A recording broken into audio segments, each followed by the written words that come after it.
to you by Tony Pope, Tony Pope State Farm, TonyPope.com. He's got his own website, TonyPope.com, if you need to be insured in South Carolina or in the fake peach state of Georgia. Sorry, John, they only produce 5% of the nation's peaches. We produce 12%. They shouldn't be the peach state. We should be the Palmetto State and the peach state. That's for another day, TonyPope.com. Hello, John Strickland. What's going on, guys? Not to start a fight with you here. I wouldn't want to do that. I know how big you are. You'd kick my ass. Well, if you do the math, I'm from Georgia, but lived 18 years in Georgia, but almost 19, but lived here 25? No, 24. 24? So I guess I'm more South Carolina than I am Georgia, right? Well, that's a good point. Yeah, screw Georgia. Go South Carolina. Not just everywhere except Bainbridge. We love Bainbridge and we love the mountains. I love the mountains of North Georgia. It's so beautiful up there. Oh yeah, no doubt. Young Harris. My uncle lives up in just outside of gosh, I can't remember the name of the town, but no. Well, you got Dahlonega, you got Helen. No, it's just south of Chattanooga. Dalton, Georgia. Hey, Uncle Bill, if you're watching, we love you. They make carpet in Dalton. Yeah. Well, that's don't smoke crack. You got to make it somewhere. The wife and I actually went to Helen after the beautiful North Carolina game last. We flew into Charlotte and drove down and flew out of Atlanta. Mm-hmm. And I got my big butt in the floaty on the river, and because the head of the Chattahoochee's up there, you can go floating, and it was Labor Day, so everybody it was crowded as you know what. I was fine until we got to that part where it was a little shallow, and so my ass was dragging on the bottom of the river, and it was just not a pleasant experience after that. Oh, you were floating. I thought you said you were rafting. Yeah, you've heard of too fat to fly. I was too fat to float. Man, seriously. You remember, John? You remember the too fat to fly chicken wings? Oh man, those were good. Those were awesome. Those Columbia, boys, they knew how to do it. That was Carlos. What was his name, John? Carlos. And Mo. Those man, I miss those. The one stuff with mac and cheese. Oh. And then there was another one with the Thanksgiving collard greens. Yeah, that one. I mean, man, those things were good. I hate that it didn't work out, but I think they moved on to other stuff. But man, those things were good. Yeah, they were. I ate a lot of those. I remember leaving Rocco's one night, or about to leave Rocco's one night at whatever, 2, 3, 4, somewhere in that area, right? Of course. And I remember Carlos stopped me and he said, "Are you hungry?" And I said, "Yeah, I'm going to grilled teriyaki." He said, "How about we do some too fat to flies?" So, all right, I'm not leaving. We stuck around, and I mean, you couldn't eat. If anybody doesn't know what we're talking about, there's these stuffed chicken wings. They injected them. They put all the stuff in a syringe and they somehow injected. I mean, it was crazy. It's not like you could eat regular chicken wings, right? Well, you probably could, being as big and strong as you are. But you weren't going to put down a dozen of those. You're going to do like 4 of them, and you 4 to 5, yeah, 4 to 5. Yeah, they were jumbo, man. They used to be, they had a walk-in restaurant for a little bit right beside the stadium over there at the BP. Yeah. I used to go over there all the time, man. It was good stuff. They were on a television show. Yeah, they were. It was on I think it was on the Food Network. Yeah, they were on one of the food truck things or something. That's I wish those things were still around. Well, if anybody knows Carlos and Mo, you tell them that we miss them, and I guess they're still in Columbia, but those guys are good dudes, just like Big John. All right, man. We'll dabble in some Gamecock stuff here in just a little bit, but we've got the national championship coming up on Monday night. Got a huge weekend of NFL football. I'm pulling for the Lions and the Bills to be in the Super Bowl. I love my friend Pat DeMarco dearly. I know he's watching right now, but I don't want the Bills to win the Super Bowl. We want the Lions to win the Super Bowl. But I want the Texans to win the Super Bowl. So I would imagine you probably do, and I understand that, but that's probably not going to happen this go around, brother. Probably not. KC, somebody's got to get them out of the way, and then we can move this thing along for everybody else. Monday night, let's go there. Notre Dame and Ohio State, being the football mind that you are, based on what we've seen as well in the CFP thus far. How do you think this thing unfolds?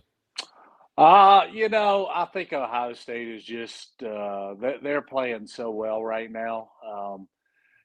Texas had their chances in that game and just they blew it. I mean, just simple as that. And I think I said last week before that game that Texas has a chance to win that game, but they were going to have to hang tough and not turn the ball over.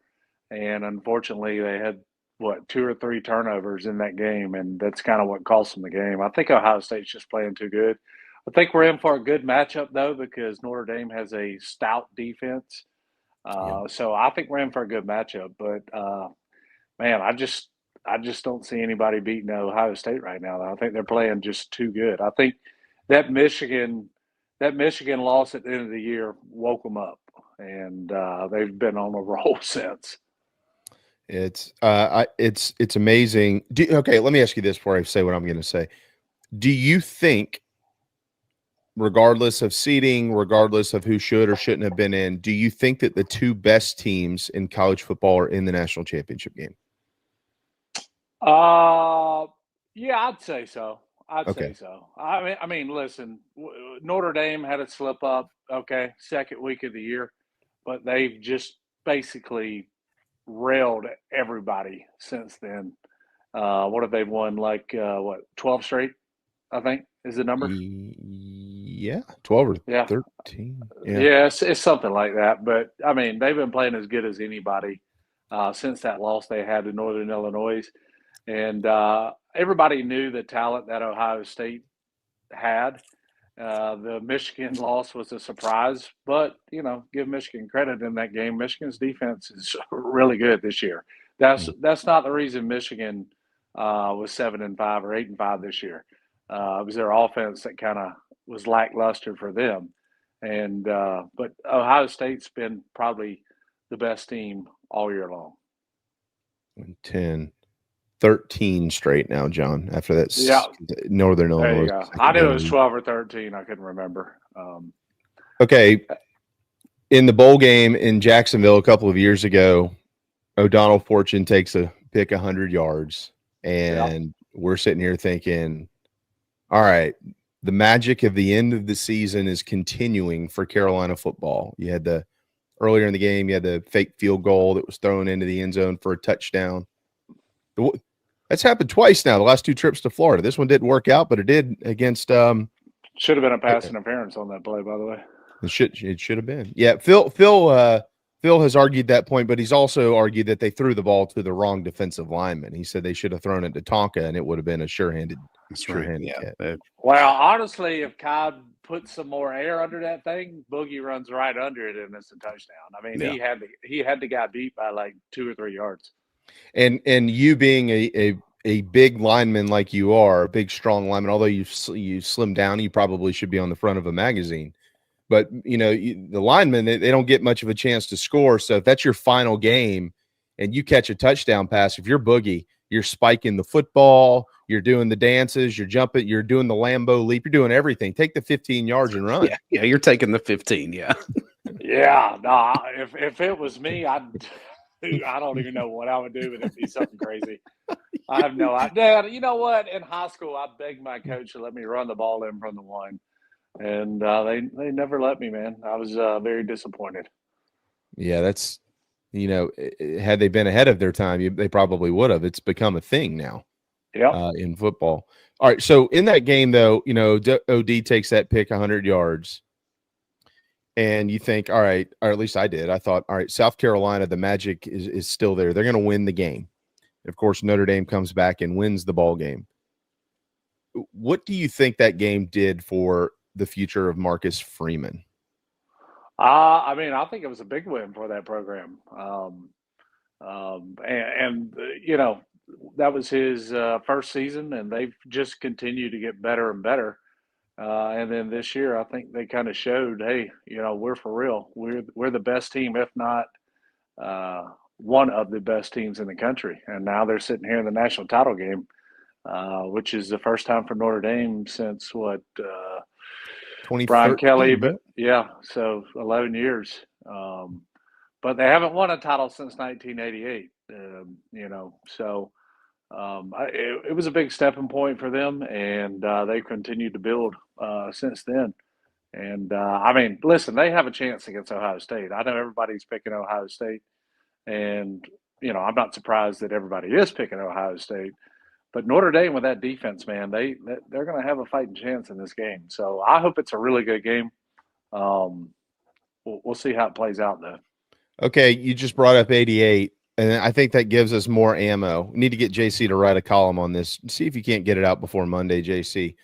Collectively, as fans or those who like us who cover the university or whatever of South Carolina, should we be pulling for Notre Dame because of your former head football coach, Lou Holtz?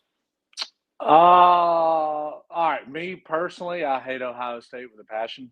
Yeah. I'm 2-0 against them in my career, so I love that. Those Ohio State guys, man, I'll never forget down at the bowl game. We see them out or about, and they're just talking trash all before the first game. Anyways, they didn't say much before the second game, but God, I hate those guys. So yes, I'm pulling for Notre Dame. So I'm not a Notre Dame guy either. Notre Dame is a team that you either love them or you hate them, and I hate them, but I hate Ohio State a little bit more. So let's go Fighting Irish. I hope Nat's not listening today because she's a big Notre Dame fan, and she's not going to take too kindly to the hate of the Irish. She's weird, man. She's like, she doesn't want to hear any. I'm like, okay, if South Carolina were in the national championship game, I wouldn't be able to even talk. It would literally be on my mind all day. She don't want to hear about it. I can't even talk about it. We were doing JC and Morgan the other day, and she walked in the room, and I had to be quiet. And then I was in the car doing Bill King in Nashville, taking her to work. And I was forced to talk about it, and she gave me the evil stank eye. Honey, not seriously. Like the other night, the Penn State game, she had to go in the kitchen and start doing dishes and turn the game off because they were losing. I mean, it's weird, man. When they lost to Oklahoma State, Marcus Freeman's first game, they blew a big lead in the Fiesta Bowl. Mm-hmm. She took her Notre Dame stuff and put it in the attic, and I didn't see it again until like the middle of next year. That's like pro stuff. Like I wouldn't do that to South Carolina. Well, she didn't burn it though, right? She didn't go outside and burn it and make a video and flip the bird to everybody. Hell, but when they lost to Southern Cal, it was the year they played Carolina in the bowl. Mm-hmm. That was the day Carolina beat Clemson. I was kind of half asleep because that was an early day for me. And that game was at night, and all of a sudden I'd roll over and she's in the bed watching. She's like, I'm just going to burn all my stuff. Blah, blah, blah. I mean, talking to herself. I mean, it's a different. Then her head spun around like all the way around. Yes, I'm married to Satan, but no, it's a strange deal with her Notre Dame fandom. It's different than me, of course. I mean, but really just as passionate and affects her day just as much. So, dude, appreciate that. I, along with like every other South Carolinian that lives in a neighborhood in our big or our small, beautiful Palmetto State, have an Ohio State fan in it. They've all, I don't know if they've shut the gate up there yet or not, but they found 77 and made their way south, of course. However, this guy is just a wonderful wonder. He's one of my best friends in my neighborhood. He's a fire chief, and he's the man. Matt's the man. But I texted him after they won the game. And congratulations, whatever. And his response is like, way closer than it needed to be, this, that, and the other. And I responded, I was like, dude, you're playing for a national championship. I wouldn't care if South Carolina won 2-0 with 27 turnovers. Whatever. We're playing for the title. First of all, I would take a 1-point win in every game. How about that? Yeah. You know, because guess what? That means you're undefeated. Yeah. 2 points for Exactly. 27 turnovers would actually be an exciting game. Sounds like the basketball team with all those turnovers. That's right. Well, it does. Yeah. It's unfortunately it's a great comp. Phil, we got one or two left. One. We need to take 2. Let's take a quick one right quick. Okay. Yeah. All right, John, we'll hit a timeout, but I got a little bit more on this. We'll get into some Carolina stuff as well, and we'll wind down our day here. John Strickland joining Schubert, Mad Dog, and myself, powered by Electric Bites of Charleston, electricbitescharleston.com. But we're doing. No, I'm just kidding. Clearly they don't. But we'll be joining the fun on Monday. I'll be 10 to 12 with my revolving door of guests and co-hosts. And these two gentlemen below me, one in the beanie, one is bald. They'll have it from 12 to 2. And we'll also have some guests. I did ask John, what would you rather do each week? Go with me or them? He said, no question, you. I can't stand going on the air with Bill and JC. No, just kidding. I did not ask John that question, and he would not have responded that way had I done so. John will continue to be. I was about to say, I do not recall this conversation. I know. Yeah, that's right. No. Keep in mind, I did not invite Michael to be a part of our weekly stuff. I'll wait on him to not show up until next fall. I could do 8 months without wondering whether he's going to be there or not when he says he's going to be. So what? Hey, I must have missed this. I think I do remember some or something about it, but not the details. What is the beef between Ryan Day and Coach Holtz? Coach Holtz basically called Ohio State soft. Basically said they're not as tough as Notre Dame. And so after the game, Ohio State won, and Ryan Day threw a little shade on Coach Holtz and talked some trash about his comment. Wow. Yeah. I'd be careful if I'm Ryan Day. Yeah. Yeah, it was a really bad look. You know, dude, it's Lou Holtz. No. Like, It's a 90-year-old man. I know, right? I mean, yeah. What are we doing here? Can't just write that off. That's typical Ohio State, though, if there ever was. Oh, yeah. You know. Yeah. But no, he called him out afterward on the air, but Lou got the last laugh because he lost to Michigan, and Lou's got this a webcam, and he does little videos and puts them on Twitter. Well, it looks like Ohio State lost to Michigan again. It's going to be a long drive back to Columbus. What a terrible shame that is. And he kind of grinned, and that was it. I was like, my man got the last word. What a terrible shame that is. Yeah. John, he was what's Coach Holtz? He's about 5'7", right? Yeah, 5'7", 5'8". Have you ever been around a more terrifying man who is only 5'7", 5'8"? I have not. When Lou was pissed, man, you did not want to be in the way of it. You didn't want to be the one to piss him off. I mean, God, I got a great story I'll tell real quick. Sure. Yeah. There was a practice. He kicked one of the players in the butt, and then kicked him out of practice and said, Hey, go to my office, call your mother, and tell her you're a loser. Oh, God. I mean, just stuff like that is what you used to hear of Coach Holtz. I mean, it was hilarious. Like, it was terrifying and funny all at one time. Could you imagine him coaching in the NIL landscape? Oh, man. I don't think you would want to. No, I don't either. That's why Saban dipped out. Yeah.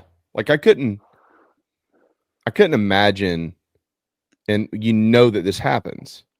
I couldn't imagine approaching Coach Holtz and saying, might not be able to go this weekend.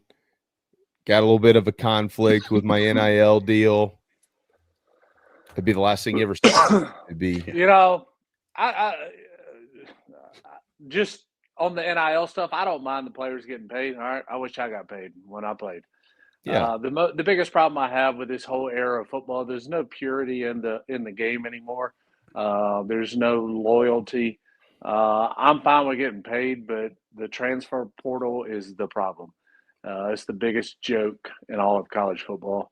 Now, it's helped us as a South Carolina football team, but it also has hurt us too. And I think it's killing college football. The transfer portal is just being able to just leave and go every season wherever you want to go. I think it's a joke. But this is what it is, and coaches hate it, and that's why a lot of coaches don't want to coach in college because of this stuff. I know.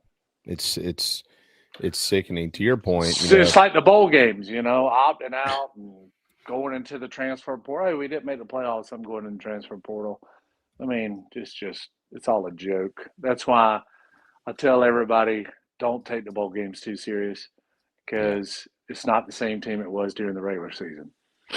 Well, we talked about some of this with Mike yesterday. As a matter of fact, as it pertains to bowl season, I mean, this might not be a popular opinion amongst many, but aside from what you just said, the opt-outs and those things, and the fact that, well, it's long been the case that many teams wait a month to play, obviously, but like, I just feel like bowl games have always been about marketing because they're obviously sponsored by companies who are trying to increase their brand and their image and build their business and all those things, just like we do for our clients here, and it works. That's why they do it.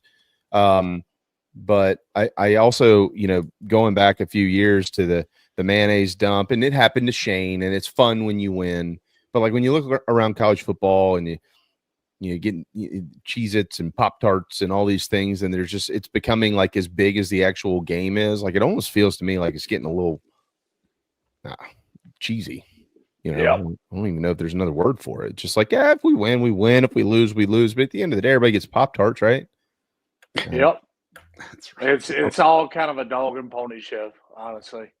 And pretty much every bowl game we watched, we're missing key players off their teams. And so it just, like I said, I told y'all this. I think I said it last week. Or 2 weeks ago, I don't go to bowl games anymore. Right. Unless it's just one that I was just, oh man, been dying to go to this game. Just like we went down to the Citrus Bowl. I've been to the Citrus Bowl many times all the years we've been down there. I had no need to go back down there and spend the money and to watch a team that's missing key players. And, I don't know. It just all this transfer portal and NIL stuff has kind of taken some of the love out of the game for me and the meaning, except for the regular season. Obviously, the regular season is what matters. But postseason bowl games to me anymore, they don't matter unless you're in the playoffs. That's just my opinion. It's like, I think they could fix it because the TV ratings are strong. They're money makers for ESPN. You got to start tying NIL deals to bowl games and bonuses and some cold hard cash involved. Yeah. That's A. B, they need to do away with the tie-ins. And then because we have super conferences and nobody plays everybody in their league ever, you need to say, all right, so Citrus Bowl, and I'll take Carolina out of it. All right, so we get the first pick, and you have a bowl draft, right? This is my idea. And the first pick, well, okay, we're gonna play Alabama and Ole Miss. Fans that aren't even fans of those teams and players and all, they're gonna get up for that.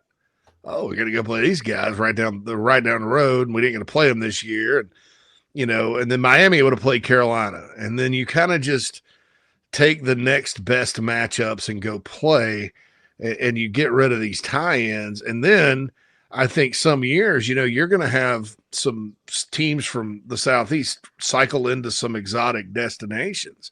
I mean, how many times can you go to Tampa for a bowl game, even if it's like 5 out of 15 years? I mean, it's like, oh, Iowa again. And I mean, Tennessee and Iowa, how many times have they played in a bowl? I mean, it's ridiculous. So they could help themselves with bowl games a little bit by using some common sense, but after the last 24 hours, I don't know that common sense is ever coming back in this sport. I'm kind of discouraged with Title IX and all that stuff. So who knows what'll happen, but they could really make it a better product.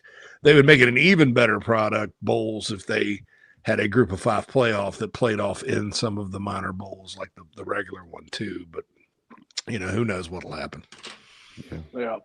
The bowl draft would be awesome. They had 4 hours of playoff selection coverage. What if in the third hour you're like, all right, here's the first pick, and you go back to the days where guys named Scoot are the bowl scouts, and they go grease palms, and you're negotiating about ticket sales and stuff. That was actually fun. Steve Spurrier was a bowl scout one year when he was out of coaching for the All-American Bowl in Birmingham. I mean, I still think that I picked on you yesterday. I am still going to pick on you because I don't actually think it's a good idea. But even if it was a good idea, it's still, I think at the heart of the matter, it's everything that John just mentioned a moment ago. Like, that's cool, that's fun, and then after the bowl is selected, you find out that your top 3 players aren't playing. Yeah, it just doesn't matter anymore. It's like, cool, we're going to Vegas to play in the Vegas Bowl, or we're going wherever we're going.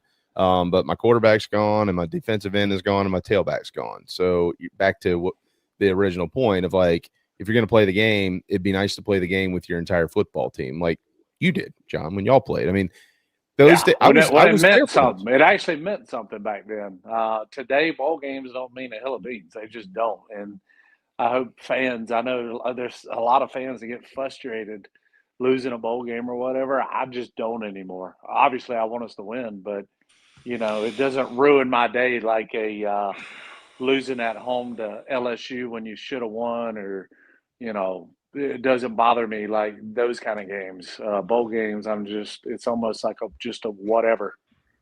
Yeah, the 3 in-season losses were a lot more irksome than the Illinois game. Those are every in-season loss is devastating. I feel like very empty when South Carolina loses a bowl. Like, it's almost stunning because it's like the last game in any sport. It's like it's over.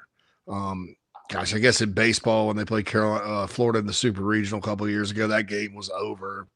You just kind of had a few innings to process. And so I processed that well. Basketball, I did not at all last year. But then it's like, you're right. It kind of goes and you're like, oh, well, it's just a bowl game. And it really, it's because it's the last game. You kind of get it's a bitter pill to swallow at times. But it doesn't have anything to do with the momentum for your program in the offseason. Nope. The media may pay a little bit of attention to it, and then it does drive unfair narratives like the Big Ten's better than the SEC and all that. But, man, I mean, Florida, the Gators in 2007 with a Heisman Trophy winning quarterback lost the Citrus Bowl to the Michigan team that lost to App State. They lost.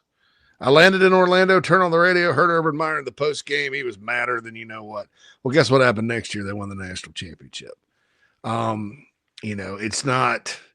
Well, it's not a predictor. Yeah, Ohio State. We beat Ohio State 2 years in a row. Yeah, and then the following year they won the national championship. So, yeah, beat them in Tampa in Tressel's first year, and by year 2 they upset that a really great Miami team out in the desert. They did. Maurice Claret, and all those cats. So it's not indicative of what you're going to do. It doesn't predict anything. So nope. That's just why I just don't get worked up over it.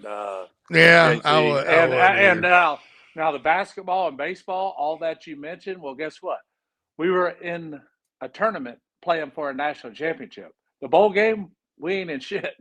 Like you're just there to have fun all week and play a game, and hey, you may end up with 5 losses, or you may end up with 10 wins, or 4 losses, and whatever. Who cares? The season's over. To me, in today's age of college football, the season is over as soon as you don't make the playoffs.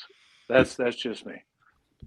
Aside from the obvious, which is television contracts, and that's why bowl games are not going to go away because there's too much money tied to them. Yep. Aside from the obvious, do you think, and this is probably a question that needs to have a little bit more thought behind it, than just tossed at you at 1:40 on a Friday afternoon. Do you think that the college football season is better served to just have a playoff at the end without bowl season or with bowl season? I'm strictly talking about football and not the extracurriculars as in the financials. If you do that, you got to have a playoff system like the Division II does it, where you have a lot more teams making the postseason. If they can line it up like that, yes, I'm all for it. Screw the bowls. Let's do it. Man, it would be fun playing on a ton of playoff games on home fields, right? I mean, that would just be a blast. Or go to these bowl destinations and play them out. I don't care, but yeah, I mean, the whole bowl thing since all this player sitting out and transfer portal here over the last 6 or 7 years, it just takes the luster out of it for me. And I loved my bowl experiences. It was some of the most fun times I ever had in my life. Memorable wins over Ohio State. Those were fantastic. I was heartbroken, didn't go to a bowl my senior year because of that stupid Clemson fight. So that was one of the worst moments of my young self. But the bowl games meant something back then, and everybody was playing, and everybody was fired up for it. Today, it's just not like that. So, I just, as a fan now, I'm just when the players don't care as much as the fans shouldn't either. That's just my opinion on it. That's why I don't go to bowl games anymore. That's what I felt the most sorry for after the Citrus Bowls. The folks that went down there and may not really because of the loss, but because of a player opted out at halftime. And I think he realizes he made a big mistake doing that, but I don't know what he was thinking. But I do too. That's like the whole load management stuff in the NBA. They expect you to show up and pay for tickets, and you may bring your kid or something like that, and then you're there to see LeBron and he doesn't play because of load management or another star. That's almost highway robbery. I mean, this whole notion of opting out in the middle and all that good stuff isn't cool. At least the guys that opt out early, they're not going to be there. So yeah. It's just it's another thing where the rules are skewed completely toward the players without really any guardrails for coaches and other stakeholders, like they like to call it, at all. Yeah, and I give my thousands of dollars every year to the university and Garnet Trust. I do all that stuff, and but bowl games, I'm not going to spend any more money. I go to just about every away game, as y'all know. I mean, me and the wife during football season, we're traveling to away games every weekend we go. And spend a ton of money. It's not cheap. You're talking $2,000 or $3,000 every away game trip. Flights, rooms, tickets, the whole nine. You got to eat. Yeah. So it's not cheap. No. And it's not like we just sit in the room when we go to these away games. We're out having a good time, and going to the nicest steakhouse in town, and we're gonna make it a good experience. But yeah, with the bowl games though, I'm not gonna spend my hard-earned money to go watch a team that's missing key players that will probably cost you from winning the game, and I'm just not going to do it. And I'll stand by that forever and ever. It's hard to disagree with that logic. We just spent those thousands of dollars ourselves, and then came home and thought, man, was that worth it? It was for the kids, but as time goes along, could be altering that opinion. My couch was nice and comfy. We were cheering from the couch. Dry. Drinking my Miller Lite, and and I was good to go. We lost, it sucked, but I got over it pretty quickly because 3 All-SEC and 2 All-Americans didn't play in the game, and then one didn't play the second half of it. So, what more do you expect? That's right. And I'll say this too. Like sometimes though, like the Gator Bowl a couple of years ago was obviously well attended, but that's kind of a special thing for a lot of fans. You don't ever get to play Notre Dame. Carolina's played so many Big Ten teams down in wherever Illinois and I mean, they're a good football team. They just weren't exciting.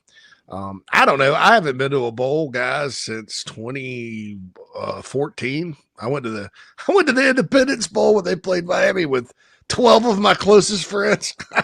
There were literally 12 people there. It's like a high school football game. It was sponsored by Duck Commander, so that part was cool. Pouring down rain and cold. Great football game. I used to enjoy them. I was supposed to go to the Notre Dame game just because it's the Gator Bowl. We were going to be in Florida anyway, but I'm sort of with Strick here. I will say this: if it was the Bahamas Bowl or the Las Vegas Bowl, or someplace I like to go, where it's really I'm really there. I'm there for the game. It's kind of a convenient excuse, but I want to go to Vegas, or I want to go to. And that's another reason I think if they broke it up and got rid of the tie-ins, which actually in Heather Denich's article, JB, she did mention the bowl season guy that we've had on the show, Phil, back when we did it. Remember we had the bowl season guy? Yeah. He said that they're pushing to get rid of the tie-ins too and just go back to get matchups people care about, get some different destinations. I'd probably go someplace like that, even like the Pinstripe Bowl, because New York City's kind of awesome over Christmas, I guess. It was last time I went. That was 10 years ago. But, but like this whole go down to Florida how many times can you really make that trip and it be memorable, especially when you're not really watching that year's team? It's almost like it's somewhere caught between the regular season and the spring game. Yeah. Just to be honest, it's in that purgatory or limbo area right there. I got to be careful. Somebody got on me for using purgatory in the wrong way on the show one day. The limbo, we'll call it limbo. Limbo right there. Well, I'm with y'all. If they go play in Nassau, like, could you, no disrespect at all, but like the fan bases of places like Buffalo and all these other schools, while they want to get out of the cold and the snow and go to the Bahamas that time of the year, I 100% understand that. But could you imagine the fan base of Tennessee or South Carolina or whatever that gets an invite to go to the Bahamas? Oh my God, it'd be take it over. There'd be 30,000 Gamecock fans within 5 minutes that booked a trip. There'd be nowhere to stay down there. It'd be booked up. Carolina fans travel to bowl games anyways. I may not actually go to the game, depending on where the stadium is in proximity to the beach. That's the trip, to your point, John. Well, I'd have no issue. All right, well, how much is this going to cost us for a week? Well, it's going to cost, whatever. F it, because this might be the only time in our entire lives that we do it. So let's do it. And let's do it right, if you can afford to do that.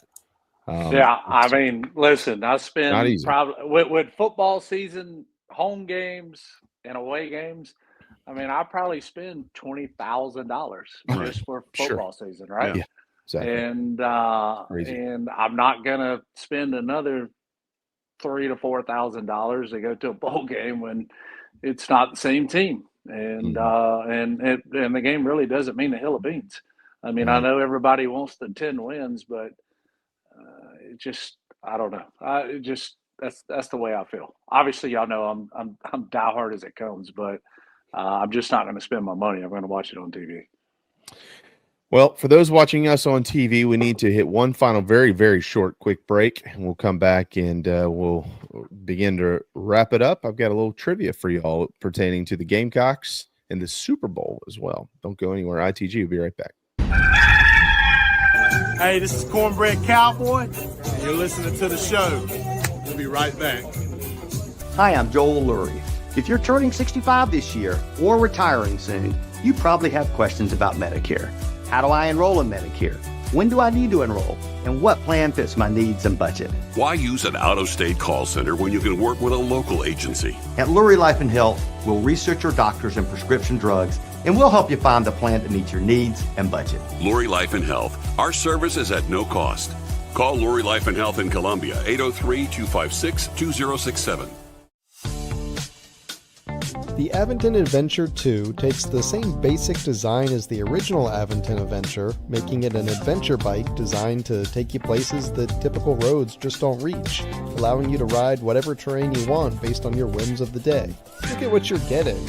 Hydraulic disc brakes, torque sensor for responsive pedal assist, great LED lighting, suspension, a beautifully welded frame with excellent build quality, included rear rack, included fenders. The list just keeps going on. Visit electricbikescharleston.com for more. Welcome to Palm Casual Patio Furniture. Because we are the factory, Palm Casual has the ability to offer the highest quality outdoor furniture paired with world-class service. Since 1979, our factory showrooms have done our best to make the buying process as easy as possible for our customers. Our understanding of the many factors that go into your decision has helped us create our 30-day trial period that increases the level of comfort our customers feel during the shopping experience. Visit us in Somerville, Mount Pleasant, Myrtle Beach, and Bluffton, and online at palmcasual.com for our products and out-of-state locations. Go Gamecocks! Welcome home. That's what the Gamecocks say, and so does nationally recognized the Barndominium Company, where they are building dream homes in the Carolinas, Georgia, and Tennessee. Their turnkey process can be custom designed and takes 6 months on average. Make your dream a reality. Visit thebarndominiumco.com. Thebarndominiumco.com.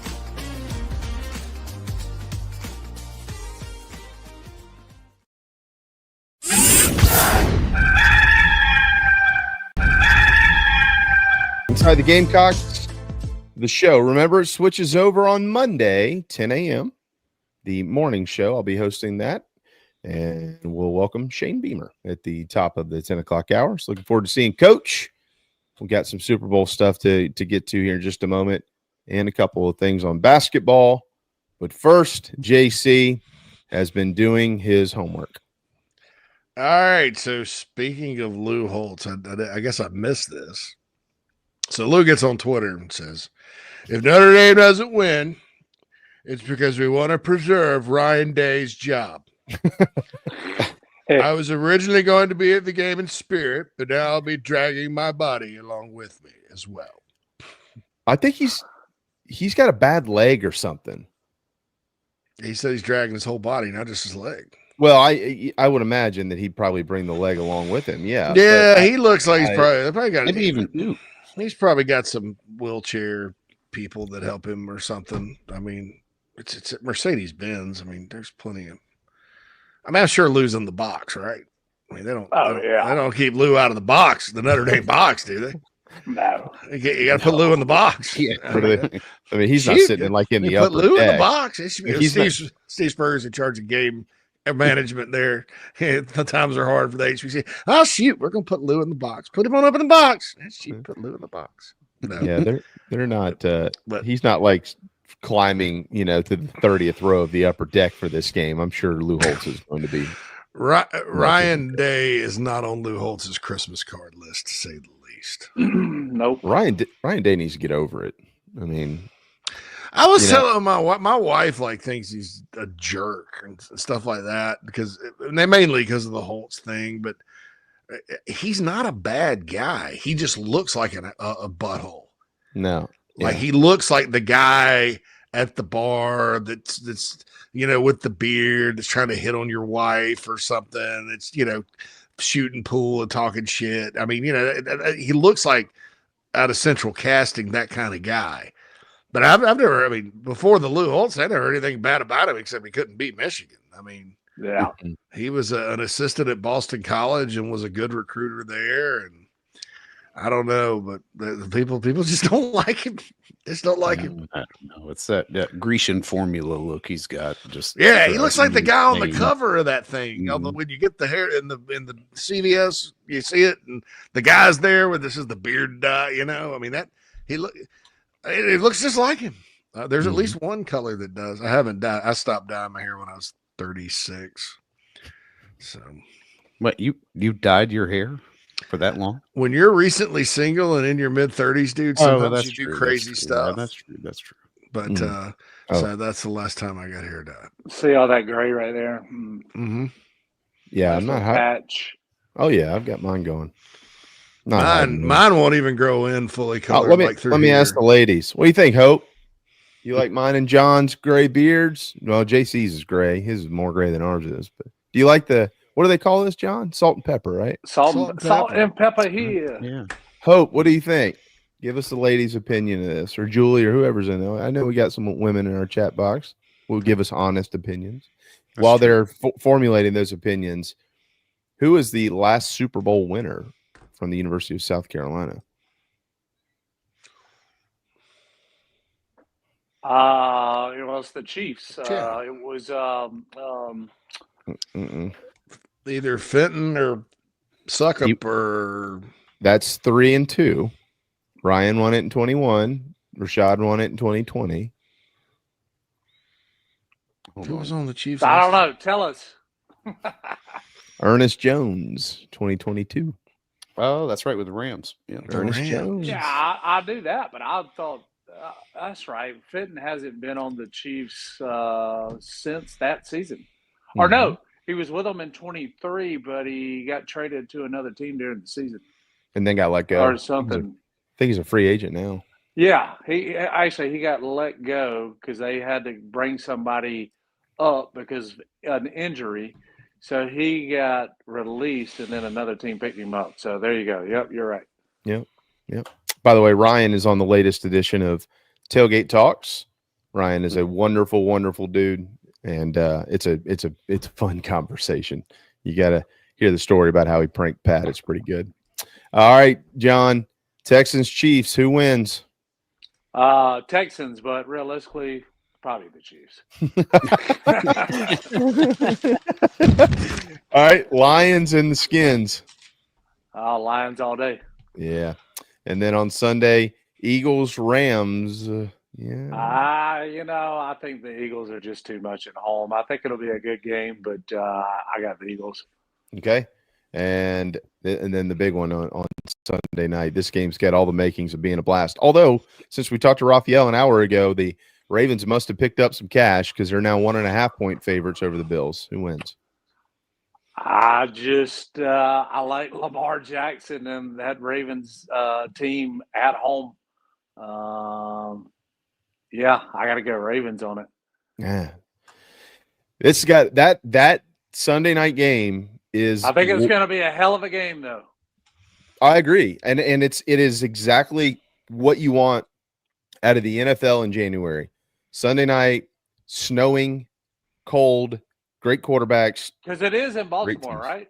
It's in Buffalo. Buffalo. Yeah. Ooh, You changing your pick? You going with Josh Allen? Yeah, I think I got to go with Josh Allen. It's going to be snowing. See, for some reason in my head, I thought it was in Baltimore. But, yeah, if it's in Buffalo, it's hard to pick the Bills not winning in Buffalo at home. So, yeah, I got the Bills. All right, and then here's the big one. Does Carolina pick up their first SEC win of the year? Well, here's a problem with this team this year. You know, you guys all know, and then a bunch of people who know me know I'm a basketball guy. It was my first love, my first sport I ever played. Started playing at the age of 5 all the way through high school. Love basketball. The reason we haven't won an SEC game is because of turnovers. Now, the Auburn game, we only had, I think, 8 or 9 turnovers. Or maybe it's less than that. But you had very few turnovers against the number 1 team in the country. And you see what happened. You almost won. You hit a couple free throws down the stretch. You win that game. But the other games, you've had 14, 15, and 25 turnovers in the other 3 SEC games. You cannot win a basketball game turning it over that many times. You just can't. If you cut those turnovers in half, even if you only have 13 or 14 turnovers against Vandy, you probably win by 10 to 12 points because you shot the ball pretty good. Okay. Yeah, they did. Yep. So all those turnovers, that's why you lost the Vandy game. And then the Alabama and the Mississippi State game, you had a ton of turnovers. And guess what? You just can't do that against really good basketball teams. Vanderbilt's not as good as South Carolina, but you gave them the game. You turned the ball over 25 times. Oklahoma, yes, I think we pick it up if they clean the turnovers up. If they clean the turnovers up. We'll see, though. This team's just playing too sloppy, man. They're too careless with the ball. couldn't agree more. It's been tough to stomach, and what I'm told is Lamont Paris is very frustrated.